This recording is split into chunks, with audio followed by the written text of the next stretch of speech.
এটা হচ্ছে মাসুদ স্যারের যে কোর্স ফরেন এক্সচেঞ্জ, সেটার একটা লেকচার নোট। এটা হচ্ছে খুব সম্ভবত 22 ব্যাচের আপুর নোট।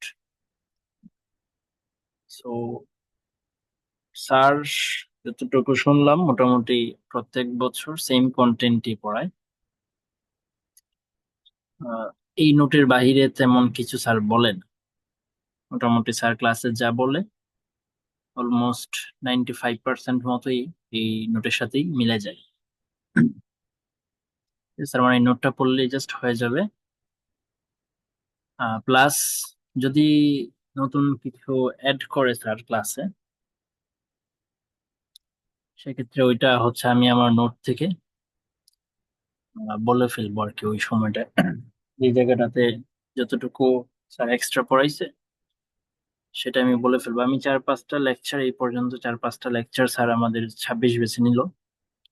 তো সেখান থেকে দেখলাম খুব অল্প পড়াই আছে যেটা স্যার নতুন পড়াইছে। একদম কয়েকটা লাইন মাত্র, একটা টপিক, ছোট্ট একটা টপিক স্যার এক্সট্রা পড়াইছে। ওইটাকে টপিকও বলা যায় না, জাস্ট কয়েকটা ইনস্টিটিউশনের নাম বলছে আর কিছু, বাকি সব সেম। সো এটা দিয়ে স্টার্ট করি। লেকচার নাম্বার 2 যদিও লেখা আছে, ফার্স্ট ক্লাসে তো স্যার আসলে ইন্ট্রোডাক্টরি একটা ক্লাস নেয়। তো ফার্স্ট ক্লাসে স্যার কিছু পড়ায় না, সেকেন্ড ক্লাস থেকে স্টার্ট। তো সেকেন্ড ক্লাসটায় যেটা দিয়ে শুরু হয় সেটা হচ্ছে মার্জিনালাইজেশন, এনকোয়ারি ইনটু মার্জিনালাইজেশন। সো মার্জিনালাইজেশন মানে কি? মানে হচ্ছে একটা দেশ আরেকটা দেশকে আহ নিচে নিচের দিকে ফেলে দিচ্ছে বা নিচের দিকে ঠেলে দিচ্ছে, এরকম। পুশিং ডাউন সামওয়ান, এরকম। একটা দেশ আরেকটা দেশকে যখন আহ পুশ করতেছে নিচের দিকে বা ক্ষতি ক্ষতি করার ট্রাই করতেছে, এটাকে বলে আসলে মার্জিনালাইজেশন। তো এই এনকোয়ারি ইনটু মার্জিনালাইজেশন, কিভাবে একটা দেশ আর একটা দেশকে মার্জিনালাইজড করতেছে, সেটা আমরা বিভিন্ন ইন্টারন্যাশনাল ট্রেড থিওরির মাধ্যমে দেখব। ইন্টারন্যাশনাল বিভিন্ন ট্রেড থিওরির মাধ্যমে এটা মোটামুটি প্রমাণ করা হবে যে কিভাবে একটা ডেভেলপড কান্ট্রি অন্য একটা ডেভেলপিং কান্ট্রি গুলাকে মার্জিনালাইজ করতেছে। তো ফার্স্টেই মার্জিনালাইজেশনের ডেফিনেশনটা দেওয়া হয়েছে। মার্জিনালাইজেশন মানে হচ্ছে to a refers to a systematic method or process of pushing someone down. একজনকে সিস্টেমেটিক্যালি নিচের দিকে ঠেলে দেওয়ার যে প্রসেস, সেটাকে বলে marginalization. It's kind of a global politics where the winner is the rich country. বলতেছে এটা, এই যে মার্জিনালাইজেশন করাটা, এটা একটা গ্লোবাল পলিটিক্স এর ব্যাপার, যেখানে উইনার হচ্ছে রিচ কান্ট্রিগুলা, মানে ডেভেলপড কান্ট্রিগুলা, এবং লুজার হচ্ছে পোর কান্ট্রিগুলো। In the process of marginalization, rich country দিন দিন আরো রিচ হয়, আর পুর কান্ট্রিগুলা দিন দিন আরো পুর। এটা কিভাবে হয় সেটাই আমরা ইন্টারন্যাশনাল বিভিন্ন ট্রেড থিওরির মাধ্যমে দেখব, যে রিচ কান্ট্রিগুলা কিভাবে ডে বাই ডে আরো রিচ হয়ে যায়, পুর কান্ট্রিগুলা কিভাবে ডে বাই ডে আরো পুর হয়। তো এই যে প্রথম থিওরি হচ্ছে মার্কেন্টালিজম, থিওরিজ অফ ইন্টারন্যাশনাল ট্রেড। এর মধ্যে প্রথমটা হচ্ছে মার্কেন্টালিজম। মার্কেন্টালিজম বেসিক্যালি বোঝায় যে বেশি বেশি এক্সপোর্ট করার যে পলিসি। মার্কেন্টালিজমের মূল কথা হচ্ছে এক্সপোর্ট মোর, ইম্পোর্ট লেস। বেশি বেশি এক্সপোর্ট করো তাহলে গোল্ড পাবা, ঠিক আছে? আর গোল্ড যেই দেশের বেশি, সেই দেশেই হচ্ছে আহ ভালো, এরকম একটা ওদের নীতি আর কি। So mercantilism basically means exporting more, importing less. When exporting more means export promotion. So এটা দিয়ে কি বোঝাচ্ছে যে এক্সপোর্ট আগের থেকে বাড়ছে কিনা এটা হচ্ছে ম্যাটার করে এখানে। ঠিক আছে, ইম্পোর্ট মানে এক্সপোর্টিং মোর, ইম্পোর্টিং লেস। এর মানে এই না যে ইম্পোর্ট থেকে এক্সপোর্ট বেশি হইলেই সেটাকে মার্কেন্টালিজম বলতেছি, বিষয়টা এরকম না। বরং বিষয়টা হচ্ছে আগের তুলনায় এক্সপোর্ট আমাকে বাড়াইতে হবে, এটা হচ্ছে মার্কেন্টালিজমের নীতি। আগের তুলনায় আমাকে এক্সপোর্ট বাড়াইতে হবে, আগের তুলনায় ইম্পোর্ট আমার কমাইতে হবে, তাহলেই হচ্ছে আমার মার্কেন্টালিজম নীতিটা হয়ে যাচ্ছে। ওকে, so then it is a mercantilism. So exporting more does not mean that export is greater than import. তো যেটা বললাম যে এক্সপোর্ট বেশি হইতে হবে তাহলে এটাকে মার্কেন্টালিজম বলে, এরকম বিষয়টা না, বরং এক্সপোর্ট আগের তুলনায় বাড়লেই হয়েছে। সো এটা একটা ব্যাড থিওরি, এটা বরং এটা আসলে ইকোনমিক্স এর কোনো থিওরি না। ইকোনমিক্স এর আগে এই জিনিসটা চলতেছিল মার্কেন্টালিজম। সো এটাকে থিওরি বলা হয় না ইকোনমিক্স এর, এটা জাস্ট পড়ার জন্য পড়া হয় যে কিভাবে ইকোনমিক্স আগে ছিল, ইকোনমিক্স এর আগে কি ছিল, জাস্ট জিনিসটা একটু জানার জন্য, বোঝার জন্য।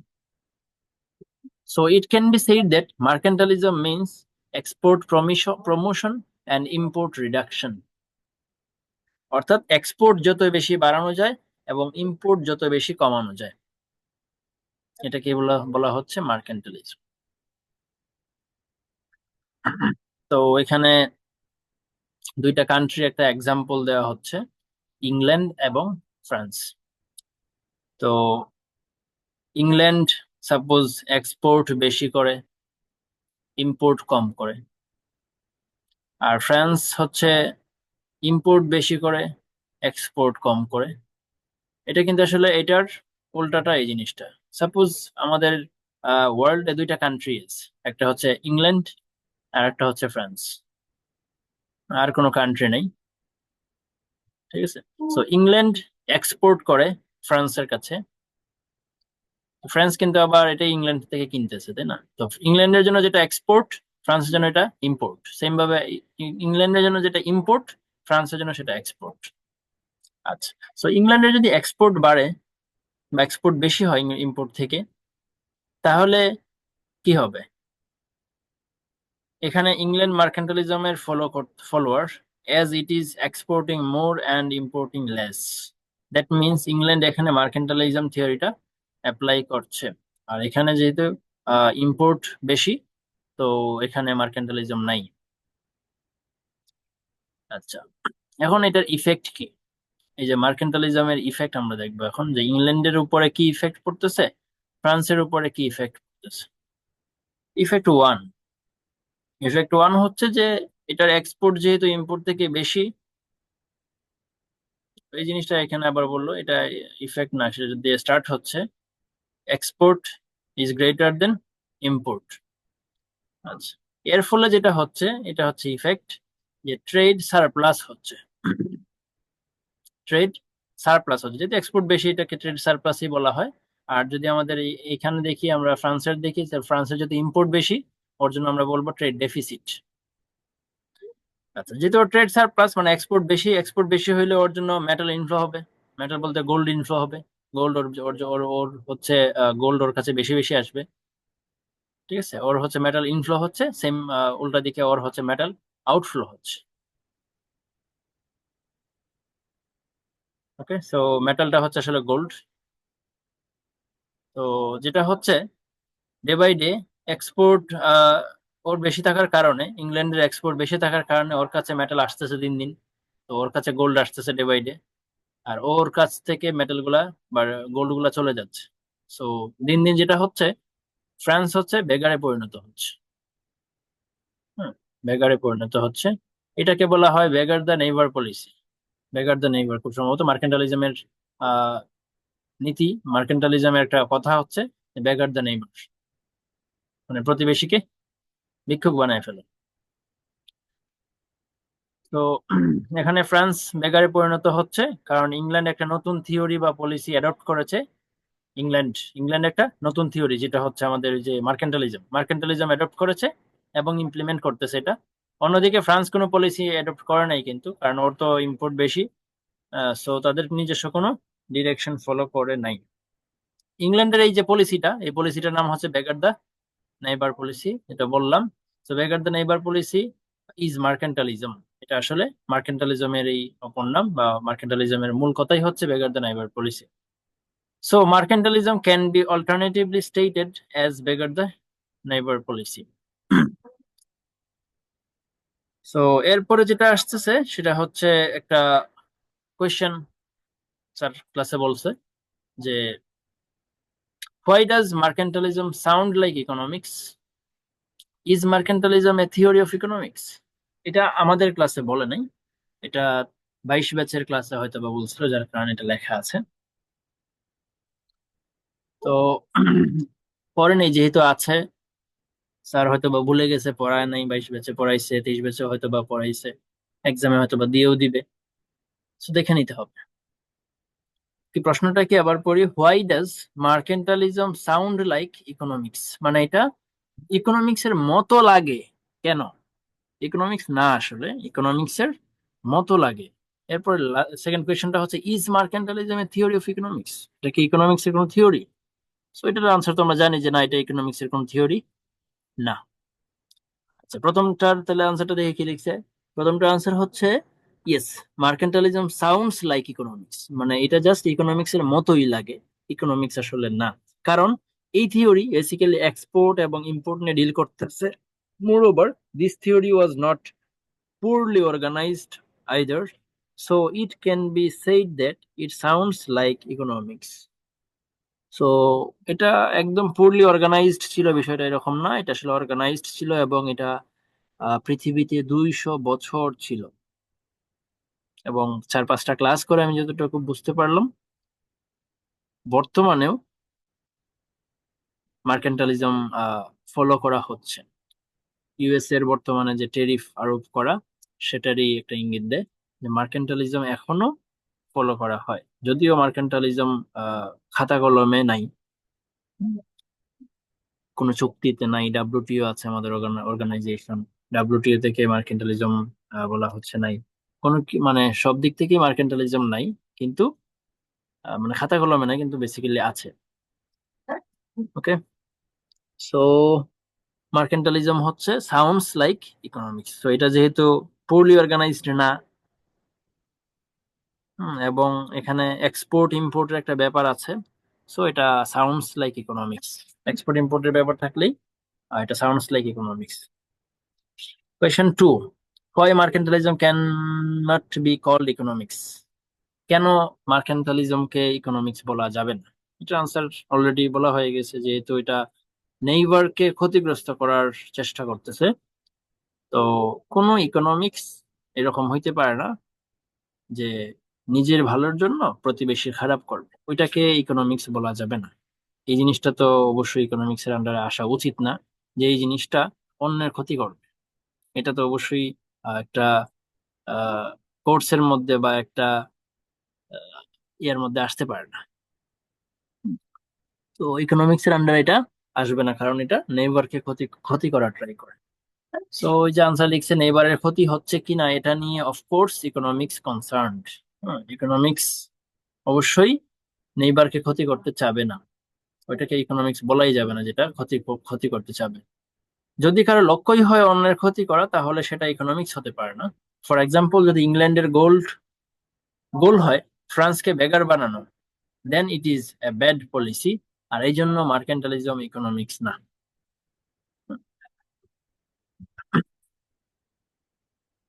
এরপর লিখছে, ironically mercantilism is a theory of economics which is not economics because economics was yet to be born when mercantilism was there. বলতেছে মার্কেন্টালিজম যখন দুনিয়াতে ছিল, তখন আসলে ইকোনমিক্স আসেই নেই। ইকোনমিক্স মার্কেন্টালিজমের পরে আসছে, ঠিক আছে? তো মার্কেন্টালিজমকে আসলে ইকোনমিক্স বলা যাবে না। Mercantilism was the theory that ruled the world for as long as 200 years. তো মার্কেন্টালিজম 200 বছর ওয়ার্ল্ডে রাজ করছে। এরপরে আসতেছে আর একটা কোয়েশ্চেন, যে অ্যাডাম স্মিথকে কেন ফাদার অফ ইকোনমিক্স বলা হয়। তো যখন মার্কেন্টালিজম শেষ হলো, বা অ্যাডাম স্মিথ যখন 1776 সালে একটা বই লিখলো 1776 enquiry into the nation of, কি জানি ওইটার নাম, সামনে হয়তো বা আছে বইটার নাম, আমার খাতায় লেখা আছে, আমি পড়ি। সেটা হচ্ছে এনকোয়ারি, না enquiry, an enquiry into wealth of nation, an enquiry into wealth of nation। এই বইটা উনি 1776 সালে লিখছে। এই বইটাতে উনি উনার ওনার আগের সময়ের যত গুড থিওরি আছে, মানে যত টোটাল থিওরি আছে, যত থিওরি আছে সবকিছুর মধ্যে উনি ভালোগুলাকে ওনার বইটাতে লিখছে এবং ভালোগুলাকে ফোকাস করছে, আর ব্যাড গুলাকে আইডেন্টিফাই করছে বা বাদ দিছে। ঠিক আছে, সো গুড ব্যাড উনি ফার্স্ট আইডেন্টিফাই করছে। এজন্যই আসলে ওনাকে ফাদার অফ ইকোনমিক্স বলা হয়। মেইন কারণ এটাই, যেটা বললাম, as simple as that।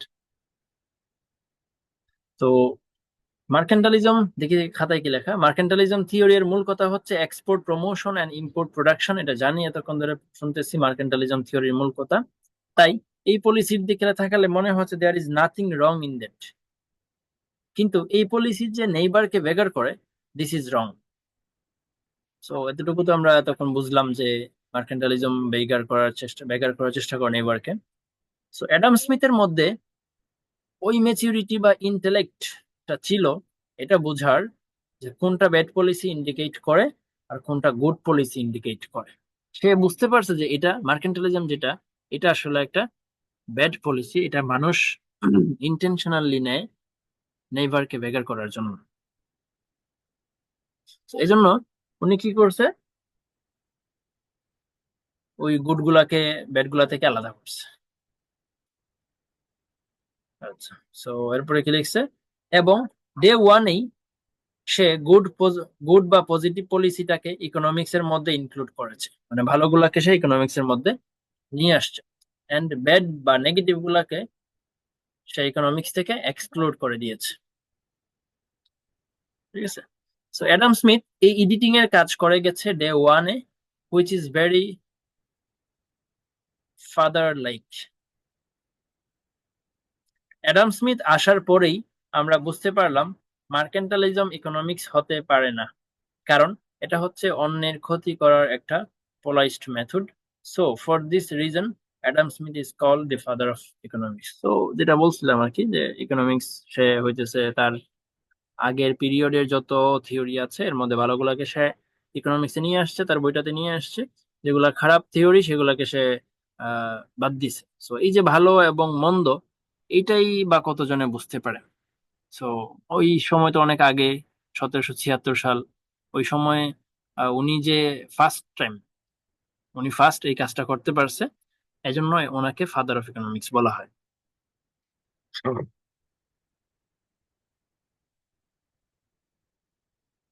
তো এরপরে হইতেছে লিমিটেশনস অফ মার্কেন্টালিজম। এতক্ষণ আমরা জাস্ট মার্কেন্টালিজমকে খারাপ বললাম, মার্কেন্টালিজম বেগার করে নেইবারকে, এটা বললাম। সো এখন একটু প্রমাণ দেখতে হবে যে আসলেই মার্কেন্টালিজম কিভাবে খারাপ। সো এর জন্য এখানে লিমিটেশনস অফ মার্কেন্টালিজম গুলো আলোচনা করা হবে, মার্কেন্টালিজম যে আসলেই খারাপ এটা বোঝার জন্য। এক নাম্বার হচ্ছে প্রাইস স্পাইসি বা specie flow mechanisms by David Hume. এটা হচ্ছে প্রথম লিমিটেশনস।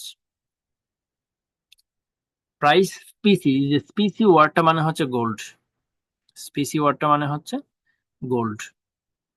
তো price gold flow mechanism by David Hume. So এই জিনিসটা দেখি কি বলছে। This is a very famous theory, যেটার ফাউন্ডার হচ্ছে David Hume, who was a classical economist. তাহলে ডেভিড হিউম ছিল একজন ক্লাসিক্যাল ইকোনমিস্ট, আর ওনার এই থিওরিটা অনেক ফেমাস। তো here specie is a non English word, যার অর্থ হচ্ছে গোল্ড, এটা বলছি। প্রাইসের সাথে গোল্ডের একটা সম্পর্ক আছে যদি ধরে নেওয়া হয় যে গোল্ড স্ট্যান্ডার্ড ফলো করে কারেন্সি সার্কুলেট করা হয়। ডেভিড হিউম এই পার্টিকুলার থিওরিটাতে এই রিলেশনটাই দেখিয়েছেন। উনি দেখাইছেন যে গোল্ডের সাথে প্রাইসের সম্পর্কটা, এই থিওরির মাধ্যমে উনি প্রাইস এবং গোল্ডের মধ্যে একটা সম্পর্ক দাঁড় করাইছে এবং সেটাকে দেখাইছে এই থিওরির মধ্যে, যার কারণে এই থিওরিটির নাম হচ্ছে প্রাইস গোল্ড ফ্লো মেকানিজম। তো এই হচ্ছে ওনার থিওরিটার যে প্রাইস এবং গোল্ডের মধ্যে যে সম্পর্ক, সেটার একটা এক্সাম্পল। এখানেও এগেইন আগের দুইটা কান্ট্রি ইংল্যান্ড এবং ফ্রান্সকে নিয়ে আসা হয়েছে। ইংল্যান্ডের আহ বর্তমানে প্রাইস সাপোজ রাইস যেটা আছে সেটা 1 কেজি সাপোজ 9 টাকা বা $9। ইংল্যান্ডে 1 কেজি রাইসের দাম $9, আর ফ্রান্সে হচ্ছে 1 কেজি রাইসের দাম $10। ওকে, এটা হচ্ছে ইনিশিয়াল একটা প্রাইস। তো আমরা তো অবশ্যই দেখবো যে প্রাইসের সাথে গোল্ডের সম্পর্ক, তাহলে প্রাইস দিয়ে শুরু করলাম। প্রাইস আছে 9 টাকা, প্রাইস আছে 10 টাকা দুইটা কান্ট্রিতে।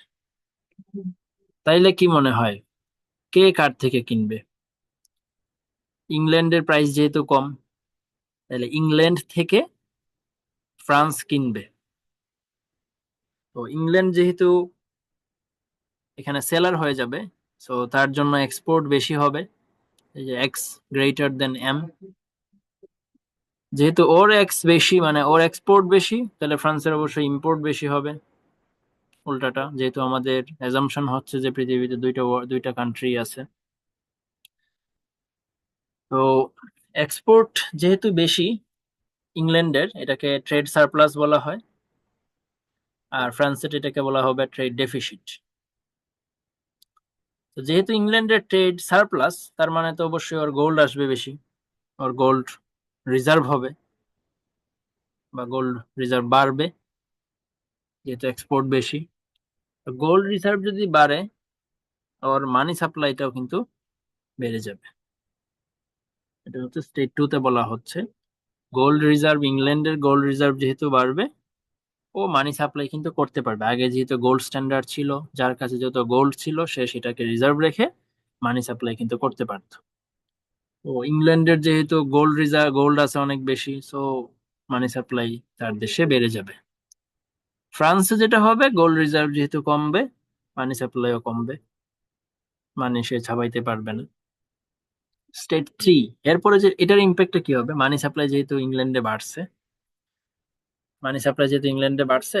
তো ওর দেশে ইনফ্লেশন এখন বেড়ে যাবে। আমরা জানি মানি সাপ্লাই বাড়লে ইনফ্লেশন কিন্তু বেড়ে যায়। ইকোনমিতে যখন বেশি মানি সাপ্লাই হয়ে যায়, তখন কিন্তু টাকার ভ্যালুটা কমে যায়, জিনিসপত্রের দাম বাড়ে, এটাকে বলে ইনফ্লেশন। সো ইংল্যান্ডে যেহেতু এখন ইনফ্লেশন বেড়ে যাচ্ছে, ওর প্রাইস আমরা ধরে নিলাম এখন $10 চলে আসলো, 9 থেকে 10-এ চলে আসলো। আর এদিকে কি হচ্ছে, ওর মানি সাপ্লাই যেহেতু কমতেছে ফ্রান্সের, ওর ডিফ্লেশন হবে। তো ডিফ্লেশন হইলে আমরা ধরে নিলাম ওর প্রাইস লেভেল কমে এখন চলে আসলো 9-এ। আচ্ছা, এখন তাহলে কি অবস্থা, কার দেশে প্রাইস কম? এখন কিন্তু উল্টা হয়ে যাচ্ছে, ফ্রান্সে কিন্তু এখন প্রাইস কম। তো ফ্রান্সে যেহেতু এখন প্রাইস কম, তাহলে ফ্রান্স হচ্ছে এখন এক্সপোর্ট বেশি করবে, ইম্পোর্ট কম করবে। প্রাইস যে দেশের কম, সেটাকে তার ইন্টারন্যাশনাল কম্পিটিটিভনেস বেশি বোঝায়। যে দেশের প্রাইস লেভেল কম, সে দেশের ইন্টারন্যাশনাল কম্পিটিটিভনেস ক্রিয়েট হয়। ঠিক আছে, তো ডিফ্লেশনের কারণে ওর ইন্টারন্যাশনাল কম্পিটিটিভনেস ক্রিয়েট হবে, যেহেতু ওর প্রাইসটা এখন কমে যাচ্ছে। আর ইংল্যান্ডের ইন্টারন্যাশনাল কম্পিটিটিভনেসটা কমে যাবে, ওটা বাড়বে আরটা কমবে। তো প্রাইস যেহেতু 9 টাকা হয়ে গেছে, এখন ফ্রান্স থেকে ইংল্যান্ড কিনবে, তো ফ্রান্সের এক্সপোর্ট বেড়ে যাবে। তাহলে এখন আমরা ওই সিনিয়রিটাকে উল্টাই দিব আর কি। এক্সপোর্ট বেশি, ইম্পোর্ট কম, ট্রেড সারপ্লাস ওর, আর ওর হচ্ছে ট্রেড ডেফিসিট। ওর যেহেতু ট্রেড সারপ্লাস, ওর আবার গোল্ড রিজার্ভ বাড়বে, ইনফ্লেশন বাড়বে, আর ওর হচ্ছে উল্টাটা হবে। তো এই জিনিসটা কিন্তু আবার রিপিট হবে, যে গোল্ড রিজার্ভ বাড়লো, ইনফ্লেশন বাড়লো, ইনফ্লেশন বাড়লে কিন্তু আবার প্রাইস লেভেল বাড়লো, প্রাইস লেভেল বেড়ে কিন্তু আবার ওর কি হবে, প্রাইস লেভেল ইন্টারন্যাশনাল ওর যে ইন্টারন্যাশনাল কম্পিটিটিভনেস সেটা কিন্তু আবার কমে যাবে। ও কিন্তু আবার, ফ্রান্স কিন্তু আবার ইম্পোর্ট বেশি করা শুরু করবে। ওই জিনিসটা কি হচ্ছে, বারবার মানে চক্রাকারে ঘুরতেছে এরকম আর কি। তো একবার দেখলাম যে ইংল্যান্ড হচ্ছে এখানে ভালো করতেছে, ইংল্যান্ড গোল্ড রিজার্ভ পাচ্ছে বেশি। একটু পরে আবার দেখতেছি ফ্রান্স এখানে গিয়া গোল্ড রিজার্ভ বেশি পাইতেছে। অথবা আমরা উল্টাভাবে বলতে পারি, শুরুতে দেখলাম ফ্রান্স খারাপ করতেছে, এরপরে দেখতেছি ইংল্যান্ড গিয়ে লাস্টে গিয়ে সে আবার খারাপ করতেছে, তার দেশ খারাপ করতেছে ইংল্যান্ড। তো এখানে আসলে এটা লিমিটেশন কেমনে তাইলে? আমরা তো পড়তেছি লিমিটেশনস অফ দি মার্কেন্টালিজম। এটা মার্কেন্টালিজমের লিমিটেশনস কিভাবে বলা হচ্ছে, এখানে দুইটা দেশের মধ্যে ইংল্যান্ড আসলে শুরুতেই ওরা মার্কেন্টালিজম নীতিতে বিশ্বাসী। সো ওরা মার্কেন্টালিজম দিয়ে স্টার্ট করছিল, কিন্তু ফ্রান্সের ওই রকম নীতি নীতি ছিল না। ফ্রান্সের যেহেতু ইম্পোর্ট বেশি, তো ওদের তো মার্কেন্টালিজম নীতি নেই। মার্কেন্টালিজম নীতি যদি ফলো করতো তাহলে তো সে অবশ্যই ইংল্যান্ড থেকে কিনতো না, তাই না? তাহলে ফ্রান্স কিন্তু এখানে মার্কেন্টালিজম ফলো করছে না, যেহেতু সে ইম্পোর্ট বেশি করতেছে, তার মানে সে মার্কেন্টালিজমে বিশ্বাসী না। ইংল্যান্ড মার্কেন্টালিজম ফলো করতেছে। তো ইংল্যান্ড মার্কেন্টালিজম ফলো করার পরেও সে কিন্তু কিছুদিন পরে গিয়ে লস খাচ্ছে। আর ফ্রান্স মার্কেন্টালিজম ফলো না করার পরেও, ফলো করতেছে না, তাও কিন্তু সে কি করতেছে, কিছুদিন পরে গিয়ে ভালো করতেছে। তার মানে মার্কেন্টালিজম ফলো করলেও যা অবস্থা হচ্ছে, মার্কেন্টালিজম ফলো না করলেও একই অবস্থা হচ্ছে। তো এটাই হচ্ছে আসলে মোটামুটি কনক্লুশন, যে বেগার দ্য নাইবার পলিসি বা মার্কেন্টালিজম যে জানে না এবং যে জানে, উভয়ের জন্য এটা আসলে সেম হয়ে যাচ্ছে। তার মানে মার্কেন্টালিজম ফলো করে আমি যে ভালো থাকতেছি বা আমার কান্ট্রির যে উন্নতি হচ্ছে, সেটা তো আমি প্রমাণ করতে পারলাম না। তো মার্কেন্টালিজম আসলে ভালো থিওরি না। সো এটা আসলে মার্কেন্টালিজমের একটা লিমিটেশন। তো এই জিনিসগুলাই এখানে একটু এক্সপ্লেনেশনে এক্সপ্লেন করে বলছে, আমি স্কিপ করতেছি এগুলো।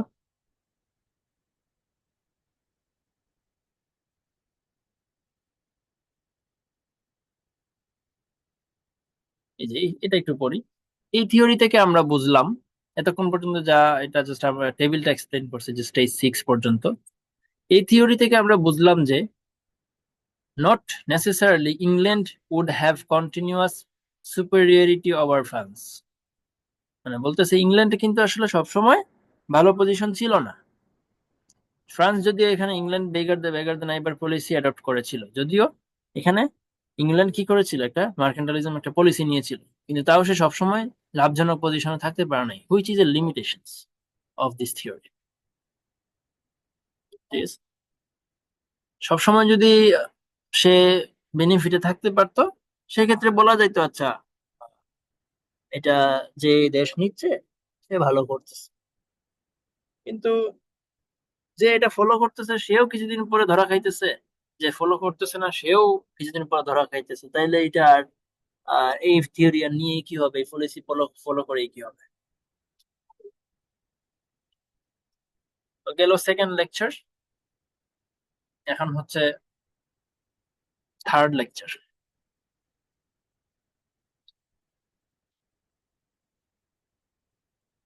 থার্ড লেকচারে শুরু করছে বিল্ট ইন স্টেবিলাইজেশন দিয়ে। বিল্ট ইন স্টেবিলাইজেশন আসলে জাস্ট প্রাইস স্পেসি ফলো, যে আমরা যে মাত্র যে থিওরিটা পড়লাম এটার অপর নাম, আর কিচ্ছু না। বিল্ট ইন স্টেবিলাইজেশন হচ্ছে মাত্র যে থিওরিটা পড়লাম সেটার অপর নাম। সো এই থিওরির উপর বেস করে আইএমএফ ক্রিয়েট করা হয়েছে আর কি। এটা হয়তোবা পরে ডিসকাশনে আসবে, এখন ডিটেলস নেই।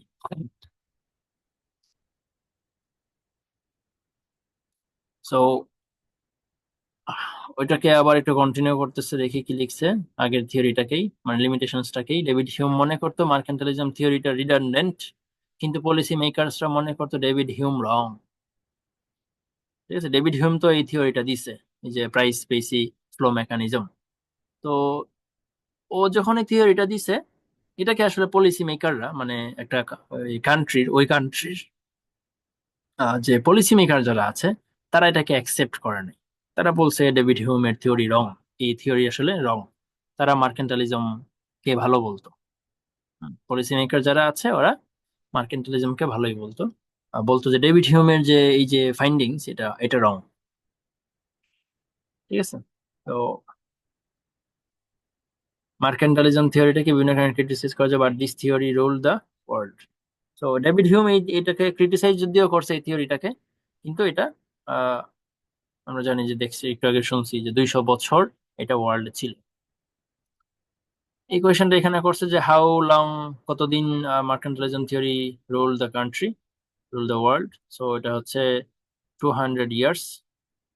এই থিওরি বর্তমানেও চলছে। তার একটা এক্সাম্পল হচ্ছে ইন্ডিয়া বাংলাদেশের উপর জুটের উপর অ্যান্টি ডাম্পিং করেছে। ইন্ডিয়া বাংলাদেশের জুটের উপর অ্যান্টি ডাম্পিং করেছে, অর্থাৎ রেস্ট্রিকশন ইম্পোজ করেছে, which indicates that this policy is still popular and still exist। তো এটা 22 ব্যাচে হয়তো বা স্যার বলছিল, আমাদের ব্যাচে বলতেছে বর্তমানে যে ট্রাম্প যে ইয়াগুলা নিল, আহ, বিভিন্ন দেশের উপর যে টেরিফ আরোপ করলো, ওইটা কিন্তু মার্কেন্টালিজমকেই ফলো করে। কারণ ট্রাম্প তো চাচ্ছে সে তার ইম্পোর্ট গুলাকে কমাইতে। হ্যাঁ, তার দেশে যাতে প্রোডাকশন বাড়ে, এক্সপোর্ট বেশি হয়, এবং ইম্পোর্ট যাতে কমে যায়, সে কিন্তু ওই চেষ্টাই করতেছে। তো ট্রাম্প কিন্তু মার্কেন্টালিজমই ফলো করতেছে।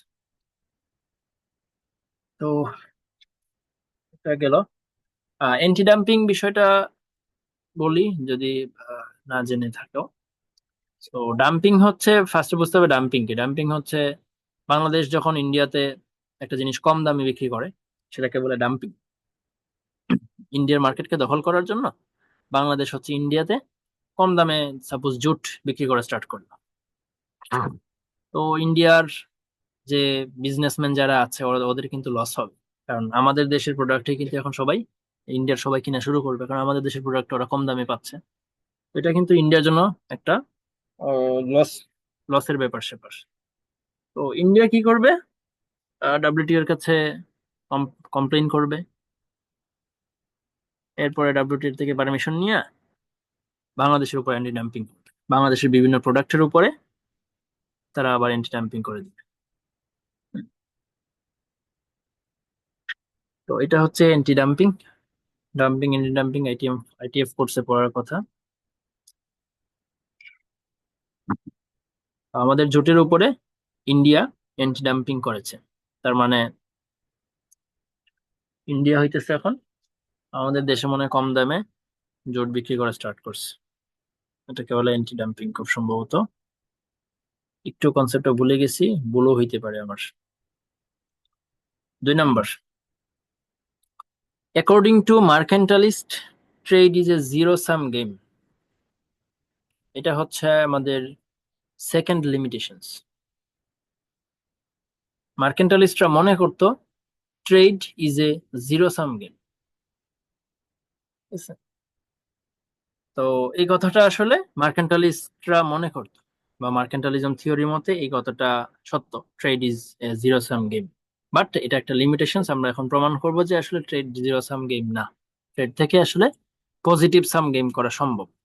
সেটা হচ্ছে অ্যাকর্ডিং টু মার্কেন্টালিজম থিওরি, আচ্ছা রেগুলার লেখাটাকা পড়তেছি না, সেটা হচ্ছে এক্সপোর্টার যখন ইম্পোর্ট করে মানে জিনিসটা এক্সপোর্ট করে, তখন সে $10 পায়, তাই না? এক্সপোর্টার 10 টাকা পায়, আর ইম্পোর্টারের জন্য কিন্তু এটা পেমেন্ট, 10 টাকা তার পকেট থেকে চলে যায়। তাহলে ইম্পোর্টারের পকেট থেকে 10 টাকা চলে যাচ্ছে, এক্সপোর্টারের পকেটে 10 টাকা ঢুকতেছে। এই 10 টাকা প্লাস 10 টাকা আর মাইনাস 10 টাকা যদি আমি যোগ করি, তাহলে কিন্তু জিরো আসে। তো মার্কেন্টালিস্ট যারা আছে তারা এই জিনিসটাই সিম্পলি এই জিনিসটাই দেখে যে 10 আর -10 মিলে 0 হয়ে যায়, ওরা জাস্ট এই জিনিসটাই দেখে, এটার ভিতরে আর কিছু দেখে না, দেখতে চায় না। তো আমরা আমাদের অ্যাডাম স্মিথ এটা প্রমাণ করে দিল, প্রমাণ করে দেখাইলো যে না, এটা 0 হবে না, এটা আসলে পজিটিভ ভ্যালু একটা আসা সম্ভব। সেটা কিভাবে? সেটা হচ্ছে এক্সপোর্টার যে 10 টাকা এক্সপোর্ট করলো, এটা তার জন্য 10 টাকা প্রাপ্তি, ঠিক আছে, তার সে পাইলো 10 টাকা। ইম্পোর্টার যে প্রোডাক্ট গুলো ইম্পোর্ট করলো, সেখান থেকে তো সে অবশ্যই বেনিফিট পাবে।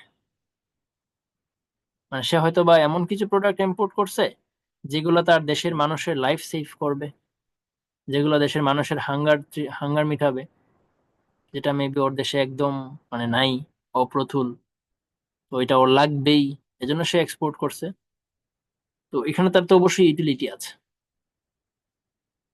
ঠিক আছে না?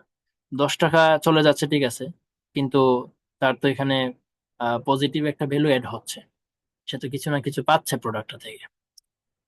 সো ধরলাম, ধরে নিলাম ইম্পোর্টার এখানে $5 কিছু একটা পাচ্ছে, $5 বেনিফিট পাচ্ছে। তাহলে এক্সপোর্টার পাচ্ছে $10, ইম্পোর্টার পাচ্ছে $5 বেনিফিট, এই দুটাকে যদি আমরা যোগ করি সেটা পাচ্ছে $15। তো এটা হচ্ছে মার্কেন্টালিস্টের যে সেকেন্ড লিমিটেশনস, ঠিক আছে। তো এই গেল মার্কেন্টালিস্টের দুইটা লিমিটেশনস। তো থাকুক এই পর্যন্ত এই লেকচারে। নেক্সট লেকচারে দেখব থিওরিজ অফ ইন্টারন্যাশনাল ট্রেড, যেটা হচ্ছে আমাদের অপরচুনিটি কস্ট থিওরি বা ফ্রি ট্রেড থিওরি, এটা।